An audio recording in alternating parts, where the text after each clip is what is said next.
2025年10月新剧试读第2期。本周期的3部古偶剧首播都是不理想的低开，当然也许有剧会热播，但要想出圈的可能性几乎为零。为什么会这样呢？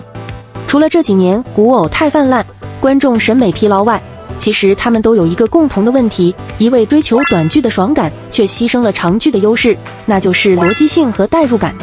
下面我们就一个个来聊。第一部《一笑随歌》，10月2日上线，爱奇艺独播。这部剧在近期对打的3部古偶中算是口碑最好的一部，画面制作精美，打戏利落，剧情也紧凑，演员不敷衍不抠图，但可惜热度怎么都上不去。男女主又是摇人宣传，又是合体撒糖，站内却依然突破不了9000万。这部剧故事其实很简单，就是男女双强模式之下，从仇敌到联手，一起找出幕后真凶的故事。这部剧的出圈点也可以说是争议点，恋爱线真得很硬核。米将军与敌国皇子的故事其实不算罕见，但虐到这等地步还真是头一次见。身负重伤的凤随哥遇到同样重伤的傅一笑，在发现他失忆后，直接使出计谋将其围剿，然后开启3连虐。第一虐，严刑拷打，派出手下将傅一笑吊起来连抽47鞭，只打到他皮开肉绽，没什么理由，就是纯报复。第二虐，水下酷刑，把傅一笑的头按在水里，持续灌水在鼻腔和口腔，让他感受到窒息时身体和心理的双重折磨。第三虐，重拳出击，傅一笑趁其不备，一口咬在了凤随哥的脖子上。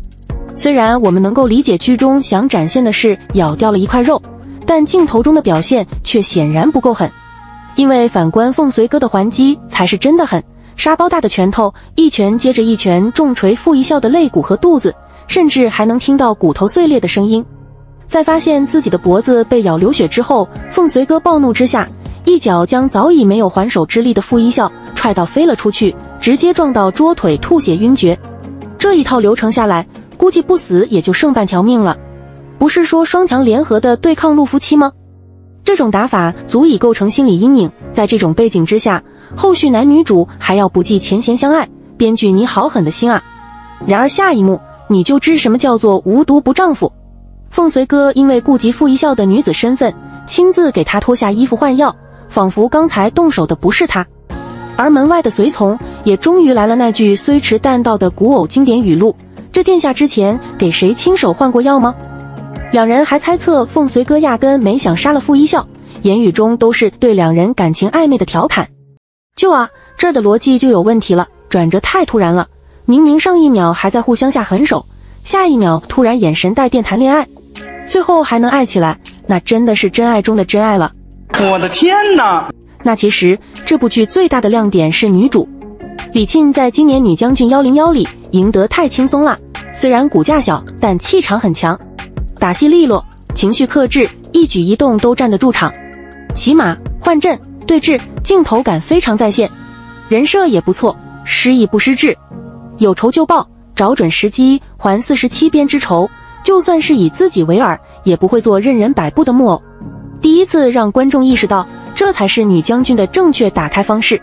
请李沁战死在兼任美萨角色，哲远吗？就非常适合被吊起来打。说实话，单就说角色适配度，男主这个疯批杀神角色其实需要一个更加棱角分明、更加粗犷压迫感强一点演员来演，毕竟角色适配度高，起码可以节省一半的演技。但整部剧看下来，在狠力被他那张娃娃脸消解大半的情况下，我居然没出戏的，这其实也说明他的演绎是可以的。未来接一些与本人适配度更好的古偶，比如那种隐忍并交的角色，会不会出圈的可能性更大呢？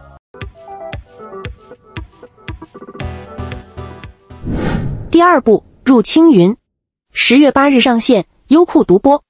这部剧的数据怎么说呢，就是很魔幻。截止10月14日，最高站内热度已达9800，破万指日可待。这让旁边怎么努力都破不了9000的一笑随歌，情何以堪啊！但令人诧异的是，播放量却怎么也上不去，首日云和占比只有 4.4%， 但好在稳步增长。目前最高云和播放量的占比 8.8%， 但还是远远低于同时段竞品《许我谣言》和一笑随歌。那口碑方面也是冰火两重天。那下面我们先来说说这部剧的优点。这正式播出前，剧方发布的片旅抖爱版预告中，男女主那句充满拉扯感的台词“全乱了便可一窥”，聚集暗含色气的气质。侯明昊饰演的男主季博仔与卢玉晓饰演女主明义之间，既非不染尘埃的纯爱，也不同于虐恋纠缠的恨海晴天，而是各怀心思的试探，步步为营的心理博弈。这也构成了入青云的第一重观看趣味，即男女主之间虚情假意间的耳鬓厮磨、双向攻略与极致拉扯。在和煦六进的青云大会上，吉星渊最求出身的纪博仔一举击败瑶光山太子明宪。为修复受损的灵脉，一直女扮男装的明宪不得不恢复女儿身，化名明义，以侍女身份潜伏于纪博仔身边，暗中寻找解药黄粱梦。在你来我往中，每一份看似真心的流露都可能是精心设计的陷阱，每一次暧昧的靠近都暗含着试探的锋芒。这种微妙的推拉感比直白的甜宠叙事更耐人寻味。与此同时，男女主的互演又通过视角差实现了叙事上的反转。就像第一集中那场大火一样，在纪博仔看来，火是他为打断二人关系进一步发展而放的；而在明义的视角中，这场火是从受27所放，目的是为他制造寻找黄粱梦的机会。双方动机不同，手段却意外一致。信息差异拉开，剧情就有了多层解读空间，等两条视角拼合，再回味，味道更足。这种不断打破观众既定理解的反转，不仅提升了叙事密度，也让该剧从这几年的仙侠剧中跳了出来。另外，该剧画面瑰丽，特效精良，服化到绝美，就是所有人都搞得很好看啊，连平时气质长相都很普的女主，我都觉得很好看，颜控爽了。但缺点也很多，最大的问题也就是我上面说到的这几年古偶剧的通病，代入感弱，逻辑断层。女主一开始战斗力拉满，从众人敬仰的战神直接到了被诬陷的失败者，这段很精彩。但随后她怎么在很短的时间里，从一个无懈可击的女战神，突然变成千娇百媚的舞女？是的，你没看错，从小当男人培养的此前战无不胜的战神，要靠近男主找解药的下意识首选路径是，要不我色诱吧。转变过程缺失，观众自然难以信服。没过程就是短剧的套路，抛开脑子看就是。当然了，本身这部剧的导演就是短剧转过来的，大家也就能理解了。另外，我自己很不喜欢的一个点，也是现在古偶剧的通病，他们都好喜欢给女主安排花魁或者婢女这种身份去接近男主或者完成任务，尤其是短剧。说真的，婢女放其次，妓女这种想想就很痛苦，已经被现代人扔进垃圾桶的社会职业，你揭露反思也罢了，偏偏非要美化和重写，实在匪夷所思。总之啊，喜欢俊男美女，喜欢这种所有精力和看点都放在了男女主的情感拉扯上的，都可以看起来了。那至于想在仙侠剧里看逻辑、看阴谋诡计的网友们，可以一步了。第3部艳遇永安，10月9日上线，腾讯独播。典型的下饭剧，别带脑子，只管开心就好。这部剧数据是3部里最差的，开播当天，腾讯热度直冲23000，弹幕刷屏年度黑马。结果云和数据一出来，首日市场占有率 2.6%， 开播5天了，最高市占才爬到 6%， 连同期的入青云都没打过。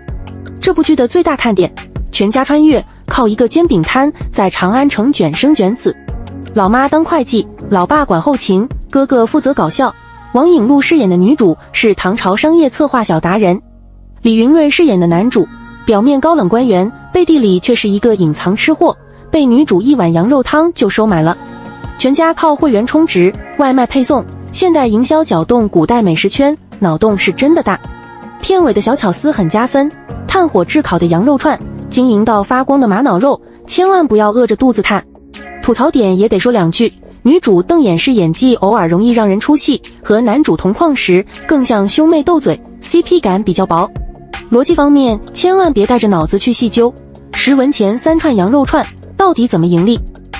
女主假装是男主的祖宗级的未婚妻，这伦理跨度属实有点挑战观众理解力。用煎饼摊建立情报网，用火锅宴化解朝堂纷争，总之就是当部短剧不带脑子看吧。